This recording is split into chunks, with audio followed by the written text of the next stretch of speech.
મિત્રો, વાસ્તુશાસ્ત્રમાં હું ઘણી વખત તમારી સાથે ઘણી બધી વાસ્તુ ટિપ્સ શેર કરું છું.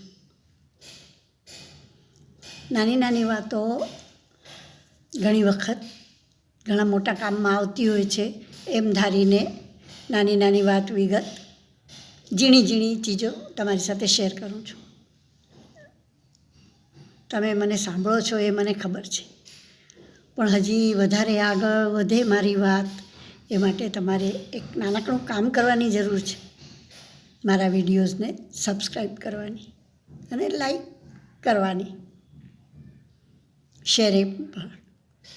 તો વાત વિડીયો આગળ વધશે, ઘણા લોકોને ફાયદો થશે. મોટી મોટી વાતો તો બધા મોટા મોટા વિદ્વાન વ્યક્તિઓ પાસેથી તમે સાંભળતા હશો. આપણી જરૂરત મુજબ એમને આપણે પૂછીને આપણું કામ કરતા હોઈએ છીએ, પણ ઘણીવાર નાની નાની વાત વિગત ભૂલાઈ જતી હોય છે. એટલે આ નાના નાના વિડીયોઝ, નાની નાની ઝીણી ઝીણી વિગતો લઈને હું આવું છું. એક પ્રશ્ન આવ્યો છે મારી સામે, બહુ જરૂરી પ્રશ્ન છે. જેને આવ્યો છે માનવું પડે ભાઈ. પ્રશ્ન એવો છે કે આપણે આપણા ઘરમાં રહેતા હોઈએ તો આપણને વાસ્તુ લાગુ પડે. આપણા ઘરમાં, મકાનમાં, ઓફિસમાં આપણે આપણું વાસ્તુ મુજબ કામ કરીએ છીએ, પણ પ્રશ્ન એ છે કે જો આપણે ભાડાના મકાનમાં રહેતા હોઈએ તો આપણને શું કરવું? કારણ કે એ મકાન તો કોઈકે બનાવ્યું છે પોતાના વાસ્તુ મુજબ. આપણે શું કરવું? આપણે તો ભાડાના મકાનમાં રહીએ છીએ, અને ભાડાના મકાન તો કાંઈ આપણા મરજી મુજબના વાસ્તુ મુજબ લેવા જવાય નહીં. આપણા ગજા મુજબ, આપણી પરિસ્થિતિ મુજબ, આપણી જરૂરિયાત મુજબ જે મળે એમાં રહેવાનું. તો એમાં વાસ્તુ કેમ કામ આવે, અથવા એમાં વાસ્તુ માટે શું કરવાનું, વાસ્તુશાસ્ત્ર શું કહે છે આમાં? તો આમાં એવું છે કે આપણે આ માટે નાના નાના કામ કરી શકીએ. એ ખરું છે કે આપણે મકાન બનાવવા વખતે આપણા મુજબ વાસ્તુની ગોઠવણી નથી જોઈ, એ કોઈક બીજાએ કરી છે. અન્ય લોકોએ પોતાના મુજબ કરાવ્યું છે, મકાન માલિકે. આપણે તો ભાડું દઈને રહેવા આવ્યા છીએ. પણ છતાંય એ વાત સાચી છે કે કોઈક વખત ભાડાના મકાનમાં પણ આપણને ઘણી બધી તકલીફો પડે છે. આવ્યા પછી આપણને થાય કે અરે રે, અહીંયા ના આવ્યા હોત તો સારું થાત. ઘણી તકલીફો પડે છે, સામાજિક, આર્થિક, ઘર કંકાસ, બાળકોની ચિંતા, આવી એવા ઘણા પ્રશ્નો હોય છે જે આપણને ભાડાના મકાનમાં પણ સતાવે છે. ત્યારે આપણને થાય કે હવે તો મિત્રો, અહીં આપણને થોડુંક જ્યોતિષશાસ્ત્ર કામ આવે, થોડુંક અંકશાસ્ત્ર કામ આવે, દિશાશાસ્ત્ર પણ કામ આવે.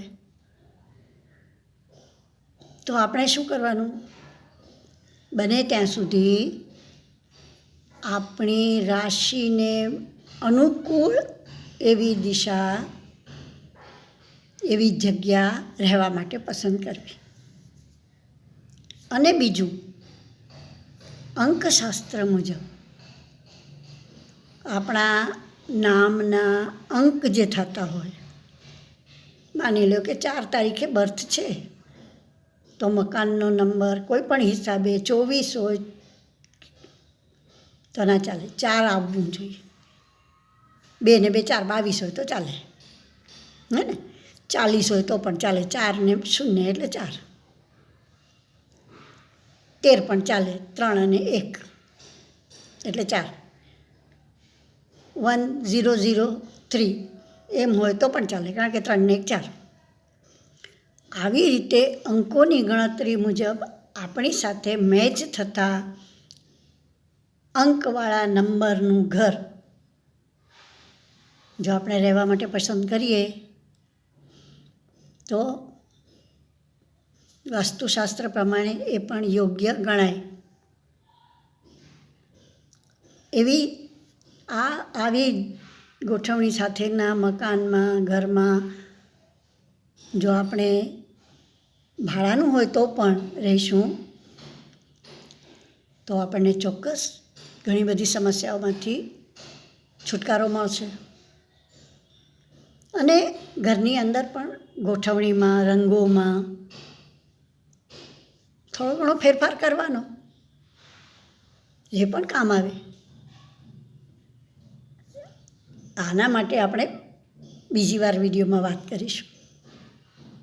અત્યારે સીધો જવાબ, નાનો જવાબ આ છે કે આપણે આપણા જે વ્યક્તિના નામે ભાડાનું મકાન લેવું હોય એ, ઘરમાં તો ઘણા બધા આપણે લોકો રહેતા હોઈએ છીએ, મમ્મી પપ્પા, આપણે, આપણા બાળકો, પત્ની, બધા. જેના નામે ઘર ભાડે લેવાનું હોય અથવા ઓફિસ ભાડે લેવાની હોય અને કામ કરવું હોય કે રહેવું હોય, એ વ્યક્તિના રાશિને અનુકૂળ આવે એવી દિશા પસંદ કરવી, એ વ્યક્તિના નામના અક્ષરો, અંકો સાથે મેચ કરતા નંબરોવાળી જગ્યા પસંદ કરવી, તો ચોક્કસપણે આપણને ફાયદો થશે. કરી જોજો હાથ કંગન કો હાર સીખ્યા. ચાલો બાય.